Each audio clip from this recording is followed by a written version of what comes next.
কোরআনের সূরা নাম্বারগুলো এক পাশে লিখবেন 1 থেকে 114, আর প্রত্যেকটা সূরা নাম্বারের পাশে আয়াত সংখ্যাটা লিখবেন। প্রত্যেকটা সূরার নাম্বারের সাথে আয়াত সংখ্যাটা যোগ দিবেন। মজার ব্যাপার কি জানেন, এই 114টা নাম্বারের 57টা জোড়, 57টা বেজোড়। শুধু তাই না, ওই জোড় সংখ্যার যোগফল যোগ করলে হয় 6236, বেজোড় গুলো যোগ করলে হয় 6555, 6555। করে দেখেন ভাই, তর্কের কিছু নেই। এই 6555 কই থেকে আসলো? আপনি 1 থেকে 114 যে সংখ্যা সূরা আছে, আপনি এগুলো যোগ করেন। 1-এর সাথে 2, 2-এর সাথে 3, 3-এর সাথে 4, 70-এর সাথে 71, এভাবে যোগ করে আপনি 114 পর্যন্ত যদি আসেন, তাহলে সেই সংখ্যাটা হবে 6555।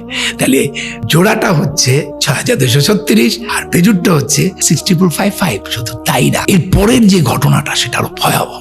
Very very interesting mathematically. এই যে যোগ করার পর সেই নাম্বারের রিপিট গুলো একসাথে করেছি, আনরিপিট গুলো একসাথে করেছি। এই রিপিট নাম্বারের যোগফল হচ্ছে 7906 আর আনরিপিট নাম্বার যোগফল হচ্ছে 4885। এবার 7906 কে 4885 দিয়ে ভাগ দেন, it is 1.618 golden ratio. Can you imagine?